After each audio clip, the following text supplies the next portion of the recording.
Hola a todos, bienvenidos a la clase de hoy. Espero que todos se encuentren de maravilla como siempre. Y bueno, hoy vamos a estar hablando de un tema sumamente importante.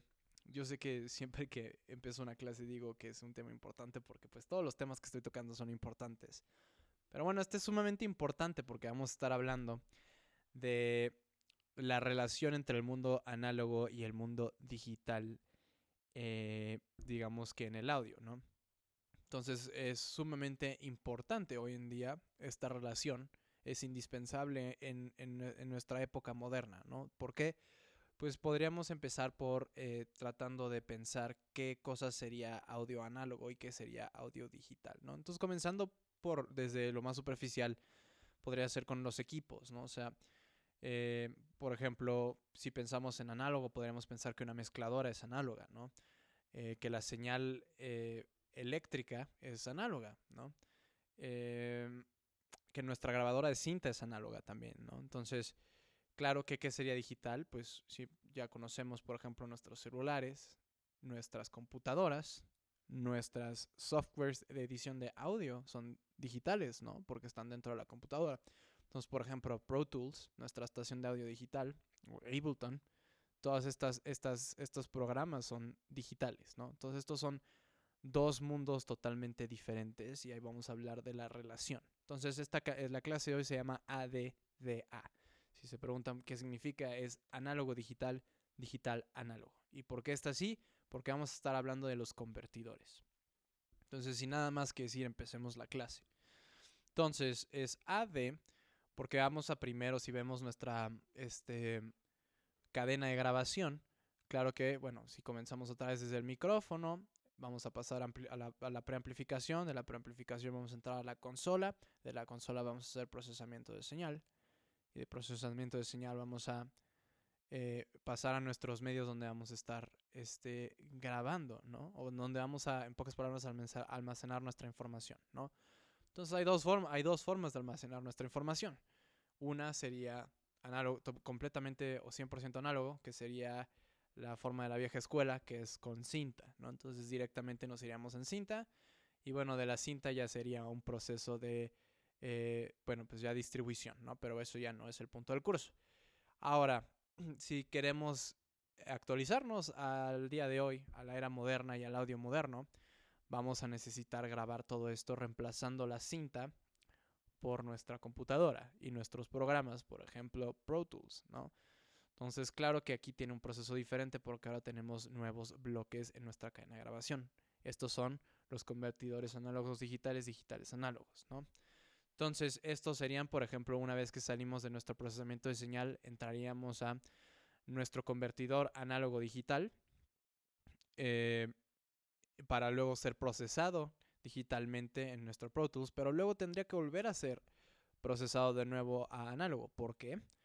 Pues porque de alguna manera tenemos que escuchar lo que estamos haciendo, ¿no? Entonces, para poder hacer ese proceso se tiene que volver a convertir en una señal eléctrica. Entonces, cuando hablamos de señal digital estamos hablando de, como vemos en la imagen, ceros y unos, ceros y unos. Estamos hablando aquí de los pues datos binarios, ¿no? Entonces, pues es exactamente eso lo que son los convertidores, ¿no? Entonces obviamente vamos a tener que convertir de digital a análogo para luego que nuestras bocinas puedan reproducir esto otra vez de forma análoga, ¿no? Entonces, son dos mundos totalmente diferentes. ¿Cuál es mejor? ¿La señal análoga o la señal digital?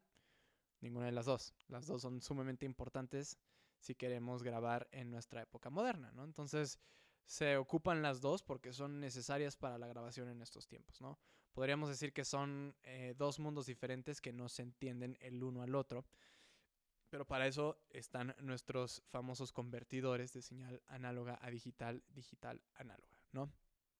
Entonces, una grabación completamente análoga, por ejemplo, sería que todo el audio señal permaneciera en una corriente alterna, ¿no? Es decir, que sin tener que pasar por un proceso digital, por ejemplo, nuestro micrófono, y del micrófono pasamos al preamplificador, y de la consola análoga a una grabadora de cinta, y de la grabadora de cinta de regreso a la consola para que la escupa la señal a los transductores, ¿no? Es decir, a los monitores. Es justo lo que les acabo de comentar. Entonces, así obtendríamos una grabación hecha completamente con señal análoga. Y así se hacían, de hecho, pues las grabaciones antes de que se inventara la grabadora digital y obviamente los programas, ¿no? Entonces, una grabación completamente digital sería una grabación que no sale del programa. Es decir, no podríamos grabar ninguna voz, ni ningún instrumento real, ni siquiera un sintetizador. Tendríamos que grabar todo lo que esté dentro de nuestras computadoras o instrumentos también digitales, ¿no? Desde plugins o sintetizadores también que estén manejando algo digital, ¿no? Entonces, en el programa. Entonces, por eso mismo se necesitan de las dos para poder grabar en el mundo de hoy. O sea, ¿qué sería la señal digital sin la análoga y qué sería la análoga sin la digital? Realmente la análoga puede sobrevivir sin la digital, pero la digital, no puede. Necesitamos a fuerzas convertirlo en una señal análoga para poder reproducirla, ¿no? Entonces, realmente la que tiene aquí la desventaja es más que nada la digital, ¿no? Pero bueno, claro que tiene sus buenos pros la señal digital, ¿no? Entonces, pues bueno, aquí les tengo un pequeño ejemplo, por ejemplo, de cómo funcionaría. Por ejemplo, ya sabemos que nuestros discos compactos, los CDs son discos digitales. Entonces podríamos ver cómo pasan todos los datos digitales. Van a tener que pasar un convertidor digital analógico para luego poder hacer una reproducción de la señal de audio eléctrica. O sea, en una corriente alterna, y luego para poder pasar a nuestro amplificador y luego a nuestra bocina, ¿no? Pero bueno, regresando a la conversión análoga digital, digital análoga, ¿no? Entonces, cuando estamos hablando de una conversión análoga digital, me refiero a que es la conversión de energía eléctrica a información digital, ¿no? Por ejemplo, la salida de un preamp del micrófono a números binarios que guardan información en un disco duro, ¿no? Entonces, exactamente como lo tenemos aquí en la imagen.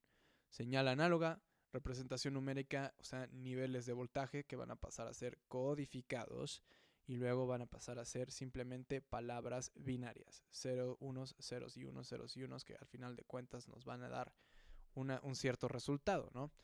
Y bueno, la conversión de o sea, digital a análoga, es el proceso opuesto, ¿no? Convierte la información digital de regreso al formato análogo, ¿no? Entonces el ejemplo sería una interfaz de audio de sale hacia una bocina, ¿no? Entonces es exactamente esto, nada más que al revés. Entonces, la mayoría de esta clase nos vamos a estar enfocando en este centro cuadrito azul, que es la codificación. ¿Cómo es que se hace la conversión y por qué es importante conocer de la conversión? Pero bueno, pues antes de poder hablar de esto, vamos a tener que regresar a unos conceptos de fundamentos que son sumamente importantes, ¿no? Entonces, nosotros ya a la fecha, o sea, en esta clase ya deberíamos de saber que una señal de audio análoga es una corriente alterna. Recuerden, cuando estoy diciendo audio señal, ya estamos hablando de algo eléctrico, ya no es presión sonora, ¿no? Es una corriente entonces alterna que está cambiando la polaridad a lo largo del tiempo. Entonces va a tener positivo, negativo, positivo, negativo. Para crear, pues claro, un ciclo se necesita que dé una rotación de 360 grados. Entonces ya habíamos visto también, si no se acuerdan, que vamos a tener que estar moviendo estos picos y estos valles de una forma en grados, ¿no? Entonces va a fuerzas a tener un ciclo, un pico y un valle, ¿no? Entonces el número de ciclos que tengamos en un segundo representa la frecuencia. La amplitud, estamos hablando aquí de intensidad de voltaje, ¿no? Entonces esto se mide en nuestro eje Y o Y, o sea, verticalmente, ¿no? Entonces mientras más largo el pico más bien, mejor, mientras más lejos se encuentra la onda del punto medio de las dos polaridades, positivo y negativo, más intenso es el voltaje y esto se puede traducir a volumen, ¿no? Entonces, lo que hemos estado hablando en fundamentos y a lo largo del curso, entonces combinando estas dos variables junto con, claro, no hay que olvidar la fase, podemos recrear señales complejas en el mundo digital, ¿no? Entonces, para eso debemos de primero conocer cómo se leen las señales en cuanto a la señal análoga y la señal digital, ¿no? Entonces, por ejemplo, en el mundo análogo, Las audioseñales son grabadas, guardadas y reproducidas como cambios en los niveles de voltaje que continuamente varían con el tiempo, ¿no? Entonces esto se le conoce como señal continua, que es lo que tenemos arriba. Entonces esta señal quizás ya estemos familiarizados con ella en nuestras clases anteriores, ¿no?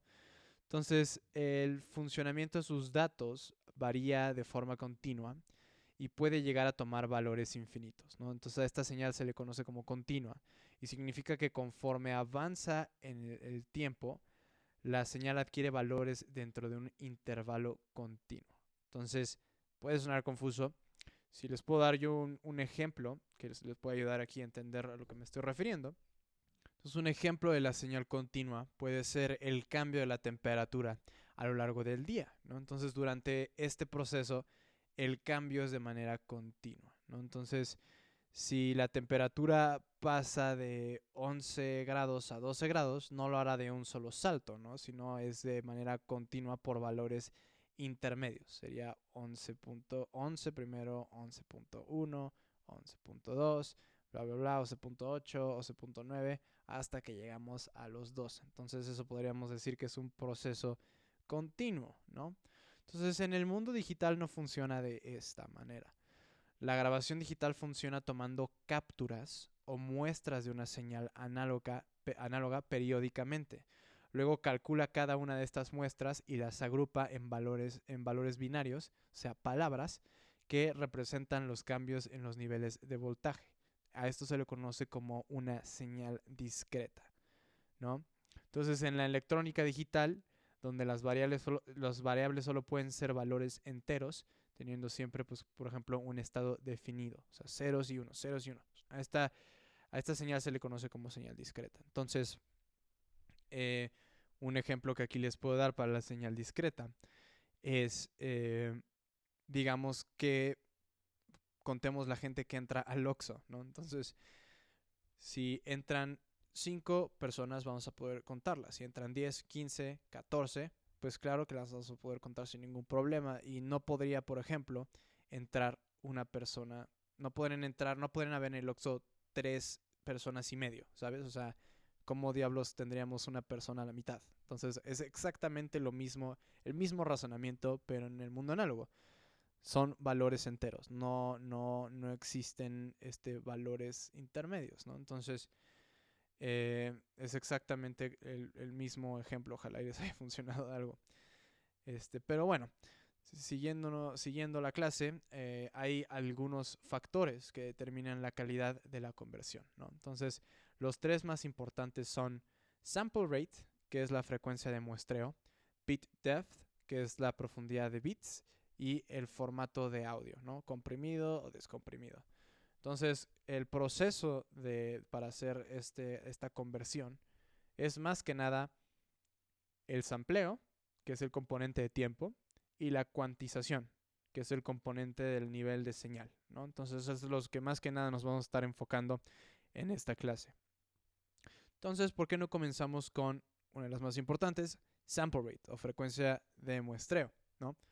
Entonces, sample rate es el número o cantidad de capturas, o sea, en inglés se les dicen snapshots, o muestras, samples, de la audio señal analizada en un segundo, ¿no? Entonces, sample rate es definido como el número de medidas o capturas que son tomadas durante este periodo, o sea, un segundo, y esto se mide en kilohertz.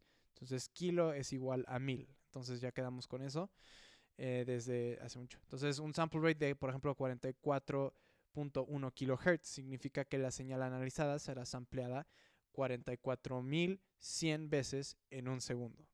Entonces les quiero poner un ejemplo en el pizarrón para darnos un mejor entendimiento de lo que es la frecuencia de sampleo. Entonces, al final de cuentas vamos a dividir, bueno, primero vamos a poner entonces lo que vamos a estar pasando es que este es un proceso muy pequeño, entonces digamos que es un microproceso, realmente tendríamos que hacerle zoom, por ejemplo si tenemos una onda senoidal, ¿no? Algo así. Bueno, vamos ahorita en este ejemplo nada más nosotros vamos a hacer como un zoom en esto. Entonces vamos a tener nuestra gráfica nada más así y vamos a reflejar una onda así de fácil, ¿no? Todas nada más la amplitud positiva. nada más por este ejemplo. Va a ser más sencillo que se los explique así, ya que pues es un proceso, como les digo, muy muy pequeño, ¿no? Entonces, lo primero que vamos a hacer es dividir nuestro pizarrón a la mitad, donde vamos a poner de un lado la señal análoga, la señal digital. Entonces, de este lado vamos a tener claro nuestra señal en voltaje y digital. Lo que está tratando de hacer aquí, en pocas palabras, es replicar la señal análoga, ¿no? Entonces, esa es la forma que se pueden entender los dos mundos. Es la digital va a tratar de replicar, rehacer o simular la frecuencia, perdón, la onda análoga o nuestra señal análoga. Entonces, esto va, claro que va a depender más de los factores que les acabo de mencionar, ¿no? Entonces, de la frecuencia de sampleo, o sea, que es en pocas palabras las muestras o el sampleo, y la cuantización, ¿no? Entonces, primero vamos a ver la frecuencia de sampleo. Entonces, lo que vamos a hacer ahorita va a ser dibujar las gráficas y recuerden, estamos haciendo un zoom, como si fuera nada más la amplitud positiva. Entonces, digamos que nuestra amplitud positiva no va a ser una onda totalmente sinusoidal, vamos a hacerle algunos cambios, vamos a hacerle como va a subir, y luego va a volver a bajar, y va a volver a subir, y va a volver a bajar, ¿no? Entonces, digamos que es lo que queremos enfocarnos, ¿no? Entonces, X, ya conocemos este tiempo, amplitud, lo mismo. Entonces, la frecuencia de sampleo, en pocas palabras, para poder replicar esta misma onda o esta misma señal análoga a digital, lo que tiene que hacer es, como les digo, es tomar varias muestras. Así se les dice, eso significa samples, son pequeñas muestras. Y es como si fueran pequeñas fotografías, digamos. Entonces, lo que va a hacer es tomar una acá, una acá. Lo podemos comparar, por ejemplo, cuando estamos haciendo una película o el video. Ustedes, para aquellos que saben un poco de video y de cámaras, sabemos que para poder hacer un video necesitamos las que son los cuadros, ¿no? Entonces, los cuadros por segundo. Entonces, necesitamos ciertos cuadros, o sea, empezamos a hacer varios cuadros que al final de cuentas, si reproducimos eso de forma continua, va a ser una secuencia como si fuera un video, ¿no? Entonces, digamos en pocas palabras que un video está hecho de puras fotografías o puros cuadros. Es algo muy parecido en audio, ¿no? En audio vamos a empezar a tomar varias frecuencias. Entonces, si empezamos aquí a comparar, va a empezar a tomar varias tomas de lo que está tratando de suceder, ¿no? Entonces, digamos que es algo así, ¿no? Empieza a tratar de hacer. Y esto, digamos que es un microproceso, claro, ¿no? Ahorita les voy a decir por qué es un microproceso.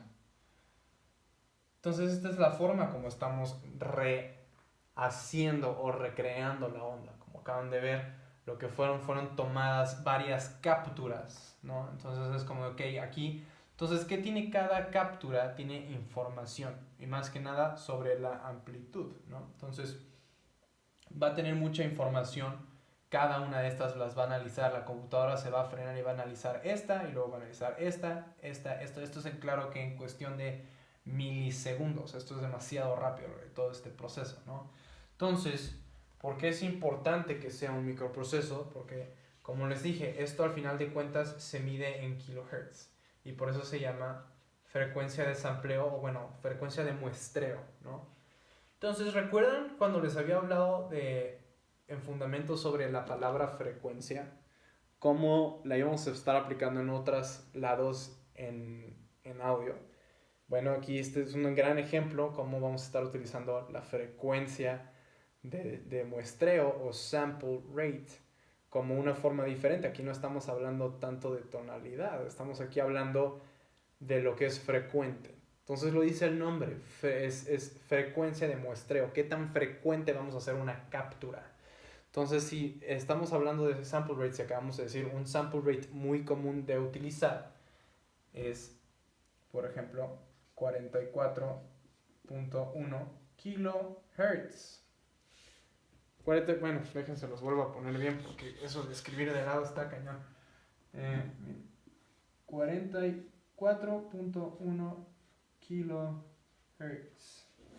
Esa es una frecuencia de muestreo muy común. Normalmente el audio antes, hoy en día todavía seguimos utilizando esta frecuencia de muestreo para, por ejemplo, grabar audio, ¿no?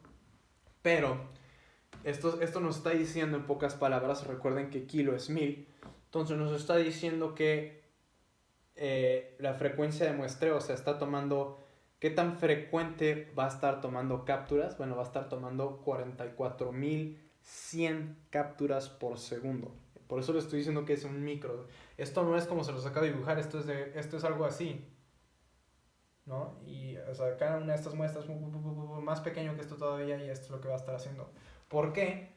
Pues, ¿qué pasa si es, digamos, una frecuencia que es muy baja de muestreo? Pues no se va a poder recrear la onda apropiadamente. Entonces, digamos que tenemos solo una acá, otra acá, otra acá, otra acá, otra acá, otra acá, otra acá, otra acá, otra acá, y otra acá, y otra acá, y otra acá, ¿no? Entonces, si solo tenemos muy pocas muestras, lo que va a pasar es, si han jugado a conectar los puntos, es exactamente lo mismo, ¿no? Entonces, esta sería nuestra onda.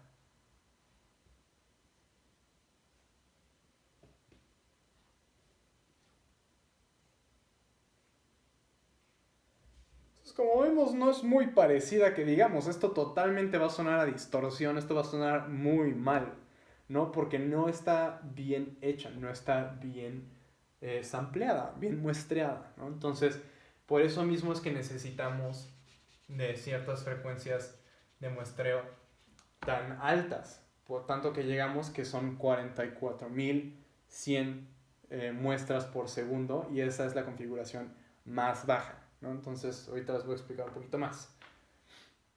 Súper. Y bueno, ojalá les haya funcionado y hayan entendido con el ejemplo que les acabo de poner en el pizarrón. Pues ahora podemos ver esta gráfica, ahora la podemos entender mucho mejor, ¿no? Entonces tenemos la señal continua, nuestra señal análoga en la parte de arriba, y en la parte de abajo tenemos nuestra señal digital replicada, ¿no? Entonces nuestra señal discreta. Entonces ya empezamos ahora sí a ver aquí nuestras muestras o snapshots, ¿no? A lo largo del tiempo. Entonces es justamente lo que les acabo de explicar, pero nada más que ahora sí en una gráfica.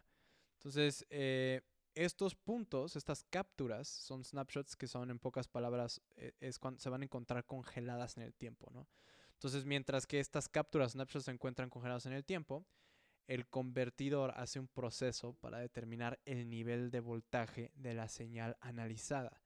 Esto solo ocurre en esa muestra, o sea, se va por muestra, por muestra, por muestra, por muestra. Entonces, una vez que obtenemos la información, el convertidor va a pasar a la siguiente captura y ejecutará el mismo proceso. Y luego se va a volver a ir al siguiente y así se va a ir hasta que acabe. Entonces la exactitud en la que ésta calcula el voltaje dependerá de la calidad del circuito, de los convertidores también que siempre también tienen calidad, y también la profundidad de bits, ¿no? Entonces, las medidas de sample rate o de nuestras frecuencias de muestreo más comunes en audio es 44.1 kHz, o sea, 44.100 veces por segundo. Luego es 48 kHz. Y bueno, esta frecuencia de sampleo, estos ya son estándares que se han quedado, ¿no? Entonces, por ejemplo, 48 kHz se utiliza para video. Entonces, para más que nada, aquellos que estén interesados en video y en la postproducción de cine, váyanse acostumbrando a utilizar 48 kHz el resto de sus carreras, porque es hasta ahorita sigue siendo y lo va a ser nuestra frecuencia de muestreo estandarizada para cine, es 48 kHz. Luego tenemos el doble de eso, que es 96 kHz, y el doble de 96 kHz, que es 192 kHz. Entonces, ¿por qué estas medidas? ¿Qué pasa? ¿Cuál es la diferencia? ¿Qué pasa si hay menos o más muestras? Pues bueno, esto se va a reducir en pocas palabras a calidad, ¿no? Entonces, claro que si mientras más muestras hay, más precisa va a ser la onda, ¿no? Entonces, como quedamos, si hay muy pocas, vamos a estar jugando conecta los puntos, ¿no? Entonces, hasta el final de cuentas vamos a quedar con una señal que probablemente no está bien muestreada, no está bien recreada. Entonces, mientras que nosotros vamos subiendo, pues más muestras estamos metiendo. Ahora, en vez de hacer 44.100 muestras por segundo, ahora podríamos estar haciendo 96.000 muestras por segundo, ¿no? Entonces, eso es Claro, muchísimo más, ¿no? Entonces, esto se refleja en mejor calidad, mejor precisión, pero su contra, claro, es mientras más muestras, más memoria va a consumir. Entonces, por lo cual, manejar una sesión de 96 kHz en nuestra frecuencia de sampleo va a consumir, pero mucha más memoria que el 44.1. Entonces, aquí tienen que tener a consideración cuánta memoria tienen sus discos duros. Ahora, yo les recomiendo siempre manejar una frecuencia alta. ¿Por qué? Pues porque hoy en día realmente el espacio, la memoria es barata. ¿Estamos de acuerdo en eso? O sea, no, la memoria es barata. En pocas palabras, sí deberíamos estar siempre utilizando las mejores frecuencias de sampleo pues o de muestreo para pues poder tener una buena grabación con excelente calidad, ¿no? Entonces 44.1 sigue siendo como bueno, ya no, o sea, realmente la mayoría de las sesiones que estoy viendo las están haciendo a 96 kHz. Pero pues no, 44.1 kHz fue estandarizado por varias décadas, ¿no? Pero bueno, siguiendo con la clase. Ya conocemos sobre el muestreo y su relación con el tiempo. Ahora veamos qué factor está relacionado con la cuantización, ¿no? Entonces quedamos que la cuantización era, en pocas palabras, el componente que nos va a decir un poco el nivel de señal, ¿no? Entonces esto está totalmente relacionado con la profundidad de bits, ¿no? Bueno, entonces aquí tenemos otra vez otro diagrama con la frecuencia de sampleo. Y ahora hablemos un poco de la profundidad de bits, ¿no?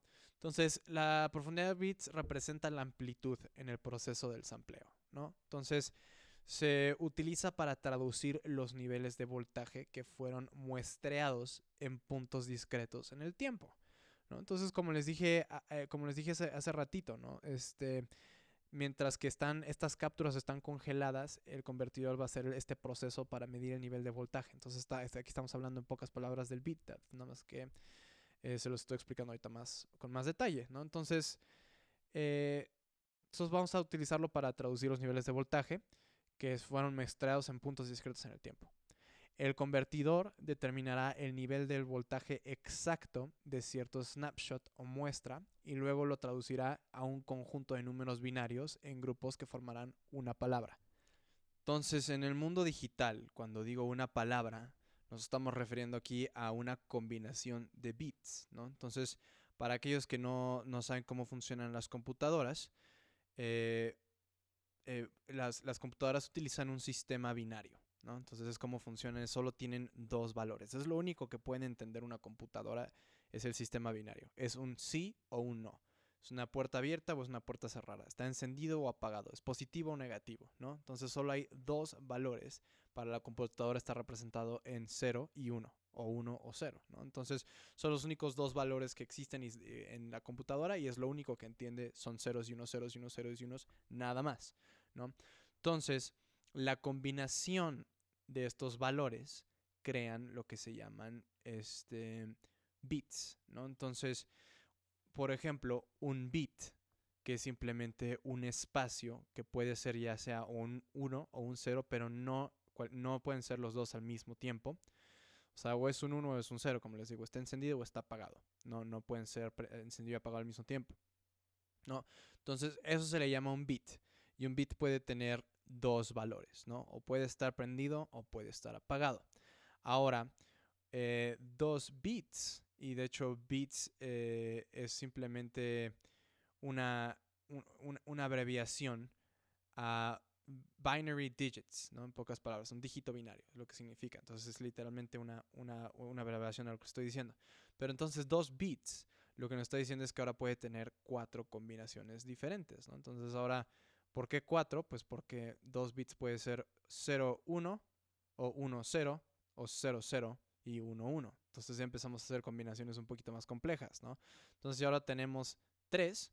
Ahora podemos tener una combinación de 8, ¿no? Entonces ahora podemos tener 0, 0, 0, 1, 1, 1, 1, 0, 1, 0, 0, 1, etcétera, etcétera, ¿no? Entonces esto va a llegar a cierto punto donde vamos a empezar a crecer y estas, por ejemplo, 16 bits ya representan 65.536 combinaciones, ¿no? Y así va a seguir creciendo y creciendo y creciendo. Entonces es así como funcionan las palabras, ¿no? Entonces, claro, entonces, bueno, es así como funcionan las computadoras y las palabras, a eso es lo que me estoy refiriendo entonces, ¿no? Entonces, regresando otra vez un poquito a la clase, nada más esto era para aclarar a las personas que eh, quizás tenían dificultad entendiendo qué es una palabra o qué son los bits. Pero bueno, entonces la exactitud en la que la señal digital iguala o replica el sonido análogo dependerá, claro, de la exactitud en la que la computadora samplea esta información. Entonces esto también depende de la exactitud, dependerá también del tamaño permitido de una palabra. Claro, entonces mientras más grande una palabra, mientras más combinaciones podamos tener, va a ser más preciso, ¿no? Entonces la amplitud de la señal analizada tendrá que ser redondeada o cuantizada. Eso siempre, ¿no? Entonces recuerdan por qué. Porque es una señal discreta, como les dije, o es de acá o es para acá. Entonces tiene que estar cuantizado, no puede estar a la mitad, no puede estar dividida, tiene que ser o parte de un valor entero de este lado o un valor entero del otro lado, ¿no? Entonces, bien importante eso. Entonces, esta señal, les digo, va a tener que ser cuantizada al punto o al escalón más cercano que tenga disponible. Entonces, la amplitud de la señal analizada tendrá que ser redondeada o cuantizada, ¿no? Entonces, como les digo, no puede estar a la mitad, estamos hablando de señal discreta, o es parte de un balón entero de este lado o es parte del otro lado, ¿no? Entonces, va a ser cuantizado, redondeado al punto o al escalón más cercano que tenga disponible. Entonces, ahí podemos ver una representación de los escalones que hay, ¿no? Entonces, como vemos, no puede estar a la mitad del 0 o el 1. O es 1 o es 0. O es 2 o es 1, ¿no? Entonces, como podemos ver, eso, claro que estos escalones, pues no están muy reducidos. Esto nos va a dar, claro, un problema grave de calidad, ¿no? En lo que estamos representando en el ejemplo. Ahorita les voy a dar un mejor ejemplo, ¿no? Pero bueno, entonces, ¿cuántos números o escalones tiene para poder representar la moción de arriba a abajo o la amplitud de la señal sampleada? Ahora sí que todo depende, ¿no? Entonces, vamos a tener escalones hacia arriba y escalones hacia abajo. Entonces, vamos a pasar un poco otra vez a nuestro pizarrón para poder aclarar esto de una mejor manera. Y bueno, les quiero dar un ejemplo de la profundidad de bits para, pues claro, tener un mejor entendimiento, ¿no? Entonces, hasta ahorita ya nos queda claro, ya sabemos que sample rate o nuestra frecuencia de muestreo equivale a tiempo, ¿no? Entonces, este es el componente de tiempo en nuestra conversión, ¿no? Entonces, ¿por qué estamos hablando de muestras por segundo? Y al final de cuentas esto lo vamos a medir como hertz, porque estamos hablando de frecuencias, ¿no? Algo que es frecuente, cuántas muestras estamos teniendo por segundo, ¿no? Y luego entonces bit depth, estamos hablando aquí de, o bueno, profundidad de bits en español, estamos hablando aquí de amplitud, ¿no? Entonces claro que el bit depth va a ser vertical, estamos hablando de la amplitud, ya saben, y nuestra frecuencia de sampleo va a ser, de muestra va a ser horizontal, ¿no? Así como ya lo habíamos hablado desde fundamentos. Entonces, para el ejemplo de ahorita, que vamos a hacer, voy a tener que tomar una regla para hacer esto. Entonces vamos a dibujar nuestra gráfica. Ahora sí la vamos a hacer completa. Digamos que algo así, ¿no? Y el punto es que tenga que estar... Porque ahorita lo que vamos a hacer es, vamos a dibujar ciertos escalones. Vamos a ver cuántos me caben de cada lugar. Vamos a poner otro acá. Digamos que sí están derechitos mis escalones porque me están quedando medio horribles. Y digamos que un último acá.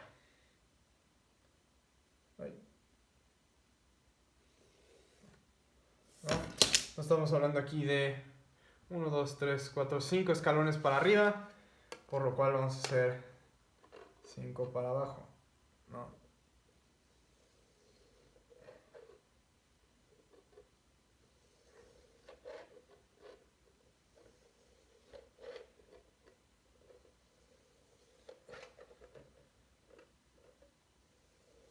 Digamos que son del mismo tamaño y lo vamos a marcar nuestro punto medio 1, 2 con esta, va a estar más fácil para no confundirnos. Muy bien, ¿no?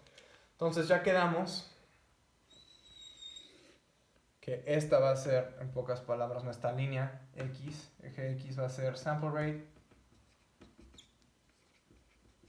Y este va a ser bit depth. Entonces este es Y, ¿no? Entonces esto equivale a tiempo y esto equivale a amplitud, ¿no? Entonces queda claro. Entonces ahora, si quedamos que van a ser frecuentes, van a ser muestras por segundo, las podríamos empezar a marcar aquí 1, 2, 3, 4, 5, 6. Entonces digamos que van a ser algo así, ¿no? Ahora, como les dije, este proceso va a congelar, el convertidor va a congelar este proceso, cada una de estas, y le va a dar cierto, va a calcular más bien el voltaje, ¿no? Entonces una vez que ya tiene un número, ahora lo vamos a tener que representar en nuestro bit depth. Entonces si solo tenemos 5 escalones, digamos que aquí tenemos 0, 1, 2, 3, 4, 5, 1, 2, 3, 4, 5. Entonces digamos que empezamos a tener nuestros puntos acá. Entonces digamos que tenemos esta aquí, digamos que esta acá, pero sin querer esta no. Y luego esta le volvimos a dar acá, y luego volvimos a bajar acá, y luego esta acá, y luego esta acá, luego esta acá, esta acá, y luego otra vez esta acá, ¿no?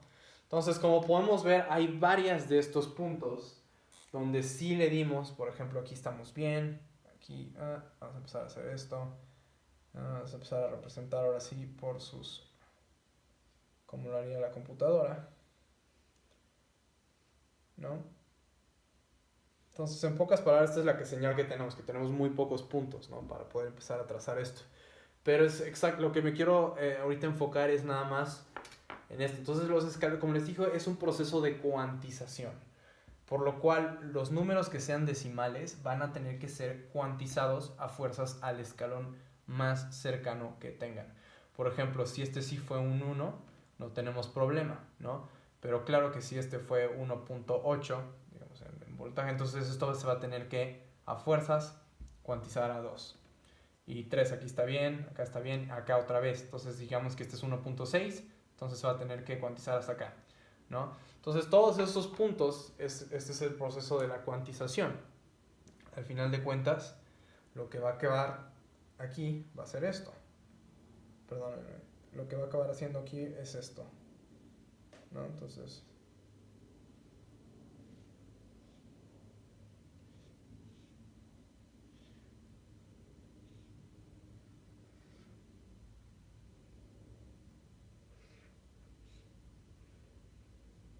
digamos que algo así, ¿no? Y luego acá vamos a acabar, ¿no? Entonces, esta línea roja, en pocas palabras, ahora es nuestra señal, ¿no? Entonces, como vemos, está siendo demasiado cuantizada, por lo cual necesitamos más escalones para poder tener una mejor calidad, ¿no? Entonces, claro, pero ya empezamos a ver cómo sí se empieza a parecer un poco a la señal discreta, ¿no? Que habíamos hablado hace ratito. Entonces, es justo este mismo proceso, la combinación de los samples que primero estuvimos marcando, las muestras primero se marcan, se calcula el voltaje para luego darle un cierto número exacto. Mientras más grande la palabra, más exacto va a ser. Ahora va a empezar el proceso de cuantización, donde dependiendo los escalones que tengamos, dependiendo pues a dónde se va a cuantizar, se va a cuantizar siempre o se va a cuantizar o redondear siempre al punto o el escalón más cercano que tenga, ¿no? Entonces, si por ejemplo en este caso que vimos que es demasiado, estos van a sonar errores, esto realmente va a resultar en un error de cuantización. Al final de cuentas esto va a sonar horrible. Entonces, por eso mientras más escalones, más cerca que tengamos la cuantización, más limpio y más calidad va a tener, ¿no? Entonces, si como lo tenemos en este momento, esta audio señal, en vez de haber sido algo así, vimos que acabó siendo este pedazo de cuadrado, ¿no? Entonces, en pocas palabras, lo que necesitamos aquí son más puntos, más puntos, pero también más escalones. O sea, por eso mismo necesitamos sample rates así de grandes Y luego voy a hablar ahorita de los beat depths, porque claro que los escalones no representan los beats, ¿no? Entonces ahorita vamos a volver a nuestra pantalla. Súper, entonces ojalá y también este otro ejemplo nos haya ayudado a entender un poco más la profundidad de bits, ¿no? Entonces, por ejemplo, aquí en este diagrama tenemos hasta, digamos que 7 escalones, dejémoslo, bueno, 8 escalones positivos y negativos. Entonces empezamos a ver cómo se empieza, tenemos nuestra línea, que sería la roja, sería nuestra señal continua. Claro que estamos hablando aquí de nuestra señal análoga, y luego los puntos azules es nuestra señal que está tratando de replicar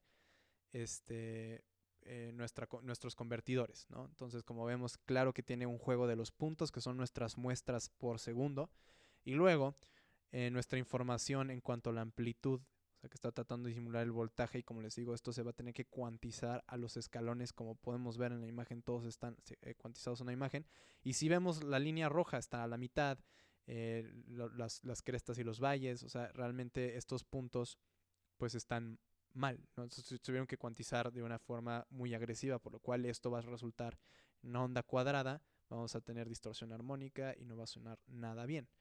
Pero bueno, teóricamente, mientras más alto sea el bit depth o nuestra profundidad de bits, más alto el rango dinámico, ¿no? Entonces las palabras binarias más comunes en audio son 16, 24 y 32. Entonces nuestra selección en profundidad de bits, por ejemplo en nuestro programa o en nuestra conversión análoga digital, nos van a decir, bueno, las más comunes es 16 bits, 24 bits o 32 bits, ¿no? Entonces esto es bien, bien importante. El número de bits no representa el número de escalones disponibles. Como les había dicho, los bits son estas combinaciones que se dan. De hecho, como les dije, o sea, 2 bits son 4, 4, o sea, vamos subiendo. Entonces, 16 bits representan 65.536 escalones. 24 bits equivale a 16.777.216 escalones. Y bueno, de 32 bits ya ni les digo, es 4.294.000.000. No, el número es demasiado grande. Pero bueno, como les digo, ahora sí estamos hablando de números exactos, no como ahorita se los acabo de poner o como se los está poniendo este ejemplo. Estamos usando muy pocos escalones para poder representar una audioseñal original o una audioseñal real, ¿no? Entonces, si es cuando utilizamos 16 bits o 24 bits en vez de tener 8 escalones, que esto sonaría horrible, vamos a tener ahora 16 millones de escalones, ¿no? Entonces, pues claro que ahora sí tenemos un buen rango para poder cuantizarse de una forma limpia. Entonces vamos a tener claridad, y también esto nos va a dar más, ¿cómo se llama? Rango dinámico. ¿Y por qué nos va a dar más rango dinámico? Porque imagínense el ejemplo que tenemos en imagen. Por ejemplo, tenemos el 7 arriba y vemos abajo el menos 7, 8. Entonces imagínense que sí, efectivamente estamos cuantizando máximo a menos 7, no se puede más. Entonces, como vemos todavía, nuestra línea roja, o sea, nuestra audioseñal de voltaje, sí está llegando todavía más arriba, y todavía esto lo podría aguantar, ¿no? Pero bueno, como podemos ver, si está cuantizando a menos, pues lo va a tener que reducir a su punto límite, que es menos 7. Entonces, por eso dice, mientras más escalones tengamos, pues ahora sí, más rango dinámico vamos a tener también, ¿no? Entonces, súper importante. Entonces, estos son los dos. Ojalá los hayan entendido muy bien, porque son súper importantes. Los vamos a estar utilizando, por ejemplo, en nuestros convertidores, en nuestras interfaces de audio, en la configuración de nuestros programas, Pro Tools. De hecho, Pro Tools, lo primero que cuando abres una sesión, cuando la estás creando, lo primero que te pregunta es qué frecuencia de sampleo vas a utilizar, y qué también profundidad de bits vamos a utilizar, ¿no? Entonces, normalmente en casi todos los programas, la frecuencia de muestreo es fija. Una vez que la seleccionamos y la sesión se crea, no se puede volver a cambiar. De hecho, Pro Tools maneja este sistema y tendríamos que rehacer la sesión, ¿no? Entonces, eliminar esa y volverla a hacer. Otros programas como Ableton sí nos dejan cambiarla, pero tampoco se recomienda cambiarla, porque esto está, recuerden, relacionado con el tiempo, y si cambiamos el tiempo vamos a cambiar también la tonalidad. Pero bueno, no quiero seguirlos confundiendo. Entonces esto vamos a hablar más adelante en nuestros clases de DAWs. Bueno, ahora quiero hablar de algunos problemas, o más bien el problema principal que se puede presentar cuando estamos convirtiendo una señal de análoga a digital, ¿no? Este efecto se conoce como aliasing y es el efecto de sampling insuficiente. Entonces, por ejemplo, cuando la frecuencia de sampleo no es lo suficientemente rápida para representar la señal análoga, se produce un efecto que se llama aliasing. Entonces, el efecto resulta en una señal digitalizada que es falsa y pues va a grabar o almacenará frecuencias falsas. Estas frecuencias falsas se les conocen como alias, ¿no? Entonces, realmente estas frecuencias son fantasmas, no existen, pero para nuestro proceso digital, como ya las marcó, sí existen. Entonces se van a escuchar como distorsión armónica, mala calidad y estática, porque efectivamente no existen en el mundo real, o sea, nuestra onda, bueno, nuestra señal análoga, esas frecuencias no existen, pero como fue mal sampleada, pues esto se va a producir como una distorsión al final de cuentas. Entonces, como podemos ver en la imagen, tenemos nuestra señal análoga, que es la señal que está en rojo, y luego tenemos un efecto de aliasing, no estás ampliando de forma correcta, estamos teniendo totalmente otra onda diferente. Entonces, hecho el aliasing también ocurre, por ejemplo, al digitalizar o renderizar una imagen, ¿no? Por ejemplo, cuando cuando renderizamos animación se puede ver como está como medio pixeleado o medio rayado, se ve extraño, pero por ejemplo, el mejor ejemplo que les puedo dar es al grabar algún motor rotatorio. No sé si alguna vez han grabado un carro o han grabado un helicóptero, algún motor rotatorio. No sé si se han dado cuenta que hay veces que el motor parece que las llantas van más lento que lo que realmente van, ¿no? O de hecho, si nosotros ponemos el obturador que vaya más lento de lo que realmente está yendo, no se van a mover, ¿no? Van a estar totalmente las hélices, o sea, lo pueden buscar, de hecho, este efecto en YouTube, ¿no? Si buscan este efecto de bajar la velocidad del obturador y no es lo suficientemente rápido, van a ver cómo un helicóptero despega con las hélices paradas. Es un efecto así, ¿no? Entonces, esto también lo pueden hacer, o no sé si les ha pasado cuando graban las llantas de un carro, ¿no? Las están grabando y de repente ven que están mucho más lentas el movimiento rotatorio de lo que deberían de estar yendo realmente. Y esto es exactamente el mismo proceso que está sucediendo, pero en audio. Entonces no estamos ampliando lo suficientemente rápido, por lo cual se genera esta onda, que no es lo suficientemente rápido, y esto es el aliasing. Entonces, este error se pudo solucionar gracias a un científico llamado Harry Nyquist, ¿no? Entonces este efecto ya no existe, ¿no? Pero pues era importante mencionarlo aún así, porque utilizamos 44.1 kHz. Tiene un sentido ese número, ¿no? Entonces, el teorema Nyquist nos dice, si un sistema muestrea de manera uniforme una señal analógica a una frecuencia que excede la frecuencia más alta de la señal en al menos un factor de 2, la señal analógica original se puede recuperar perfectamente de los valores discretos producidos por el muestreo. Entonces, lo que nos está tratando de decir nuestro querido amigo Harry Nyquist es que si la frecuencia de sampleo es mayor al doble del ancho de banda de la señal analógica, es posible matemáticamente reconstruirla de forma exacta. Entonces, en un punto todavía más práctico que esto significa que una audioseñal con un rango de frecuencia de 20 Hz a 20 kHz, porque ese va a ser nuestro ancho de banda que vamos a estar utilizando, ya saben, es el rango humano del espectro frecuencial del oído humano. Entonces, pues necesitaría una frecuencia de sampleo de por lo menos 40 kHz o 40.000 Hz para poder reconstruir la señal de forma precisa, porque estamos hablando del doble del ancho de banda. Entonces, si estamos hablando de 20 a 20, pues claro que vamos a necesitar, si estamos hablando de su punto más alto, pues claro que va a ser 20 kHz, ¿no? Entonces, eso va a ser 40.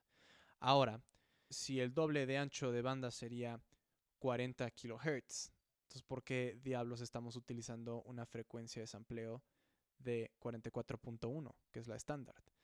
Y pues bueno, esto, si volvemos otra vez al teorema Nyquist, que nos está diciendo que si la frecuencia de sampleo es mayor al doble del ancho de banda de la señal analógica, es posible matemáticamente reconstruir de forma exacta. Entonces, si el doble del ancho de banda es 40.000 kHz, eso también nos está diciendo que cuando estamos convirtiendo una señal o replicándola, si pasamos los 20 kHz, o sea, si tenemos ahora 21 kHz, se va a empezar a producir otra vez el efecto alias o el aliasing. Y esto es totalmente cierto. ¿Sí? Definitivamente se va a volver a producir el aliasing. Nada más de que, pues, de qué diablos nos importa, ya que pues 21 kHz, eso es un rango frecuencial que no escuchamos los seres humanos. Pero pues bueno, oh sorpresa, en el mundo digital esto es totalmente, oye, se va en pocas palabras a escuchar como distorsión armónica, ¿no? Al final de cuentas sí se va a poder traducir. Entonces, para poder eliminar los efectos del aliasing por completo, lo que se hace es que se coloca un filtro, y es un filtro low pass, en el circuito antes del proceso del sampleo, ¿no? Entonces, antes que empiece a samplear todo esto, ya vamos a tener un low pass puesto en su punto máximo de nuestra banda de ancha, ¿no? Entonces, esto sería, claro, que tendríamos un low pass en 20 kHz, ¿no? Entonces, en un mundo ideal, el filtro dejaría pasar todas las frecuencias que se encuentren debajo de la frecuencia de Nyquist, ¿no? Previniendo que las frecuencias superiores a este punto pasen, ¿no? En un mundo real, este filtro actúa como pared más bien, no existe. No podemos tener simplemente una pared como filtro, por lo cual vamos a tener que elevar la frecuencia de sampleo. Entonces estos filtros se le conocen como filtros anti-aliasing. Entonces esto se los puedo acabar mostrando otra vez con el pizarrón. Entonces digamos que lo que nos dijo el teorema de Nyquist es exactamente que tendríamos que duplicar el ancho de banda. Nuestra frecuencia Nyquist entonces sería la mitad de eso, entonces sería 20 kHz, ¿no? Entonces si tenemos nuestro filtro, entonces esto sería como digamos que estos serán 20 Hz, y digamos que este va a ser 20 kHz justo aquí. Entonces esta es justo nuestra frecuencia Nyquist, ¿no? Esta de aquí, 20 kHz, por lo cual lo ideal sería, como les digo, un filtro que actúe como pared, ¿no? Entonces si esta es nuestra audio señal, que actúe como pared, ¿no? Pero esto es el mundo ideal, ¿no? Pero claro que en el mundo real esto no existe. En el mundo real los filtros actúan con una pequeña decaimiento, ¿no? Entonces realmente si tenemos otra vez 20 aquí y nuestra frecuencia de Nyquist es otra vez aquí 20 kHz, entonces nos está diciendo que va a tener aquí un pequeño decaimiento de tiempo. Entonces lo que se hizo es extender, simplemente elevar la frecuencia de sampleo a simplemente tenerla en 22.5, ¿no? Entonces así ya podemos tener sin problemas cero problemas anti-aliasing que se ocurran en frecuencias más arriba de 22.5 en primera, por eso, porque el filtro ya no está dejando pasar esas frecuencias. Y bueno, y si duplicamos esto 22.5 por 2, eso es equivalente a 44.1 kHz. Y es así como se quedó estandarizada esta medida. Súper. Entonces ojalá y les haya funcionado esa gráfica que hicimos en el pizarrón para poder entender un poco del teorema de Nyquist y también de los filtros anti-aliasing, ¿no? Entonces esto también nos indica por qué estamos utilizando ahora de frecuencia de sampleo 44.1 kHz, ¿no? Entonces, bueno, quedamos que las frecuencias de sampleo estandarizadas hoy en día en el mundo del audio es comenzando con 44.1 kHz. Luego le sigue 48 kHz, que es el estándar para cine, recuerden. Luego 96 kHz y por último 192 kHz. Mientras más elevado sea este número, más muestras vamos a tener, por lo cual más preciso va a ser el sonido, eleva la calidad, por supuesto, ¿no? En cuanto a profundidad de bits, hay las palabras o los bits más comunes son 16 y 24. Ahora existe el nuevo que es 32, que se dice 32 float, pero ese es un proceso diferente que solo aplica para las estaciones de audio digital. Todavía no podemos exportar a 32 bits, ¿no? Y pues sí, es todo un rollo esto de la conversión análoga digital. O sea, de repente los detalles sobre la conversión análoga digital pueden llegar a ser muy complejos y complicados, ¿no? Entonces, profundizar en el proceso pues puede llegar a ser confuso por el lenguaje de alto nivel de matemáticas y física, ¿no? Pero pues las cosas esenciales son sampleo, conversión y almacenamiento, ¿no? Entonces, esas son las tres cosas que debemos de tener, ¿no? Entonces también almacenamiento me refiero a que si el archivo, el formato de audio es comprimido o descomprimido, estamos hablando aquí de WAV, MP3, que son otros formatos comprimidos, eh, etcétera, etcétera. De esto vamos a hablar un poco más en mastering, pero pues sí, efectivamente es esto. Y pues bueno, con esto vamos a concluir la clase de hoy. Ojalá les haya gustado y les haya funcionado toda esta información, ya que es sumamente importante saber cómo funcionan. ¿Dónde podemos encontrar los convertidores? En muchos lados, ¿no? Entonces, en nuestra cadena de grabación lo mejor sería comprar convertidores dedicados, ¿no? Entonces, hoy en día las interfaces de audio, si compramos una interfaz de audio para poder conectar nuestros micrófonos, nuestros instrumentos, automáticamente ya tienen dentro un convertidor digital análogo digital, que es bastante bueno, pero siempre es bueno tener externos, unos que simplemente solo hacen conversión. Y estos, por ejemplo, tiene Pro Tools. Pro Tools tiene estos módulos que son convertidores análogos digitales y digitales análogos, que cuentan con 16 o hasta 24 canales para poder digitalizar, ¿no? Entonces son súper buenos. Y es así, también las computadoras, por ejemplo, todas las tarjetas de audio, claro que tienen convertidores, convierten de la señal, lo mismo, análogo, digital, digital, análogo. Es ahí, por si algunos se preguntaban, dónde se pueden encontrar estos convertidores, ¿no? Pero bueno, sin nada más que decir, los dejo. Ojalá les haya gustado la clase y bueno, nos vemos a la próxima.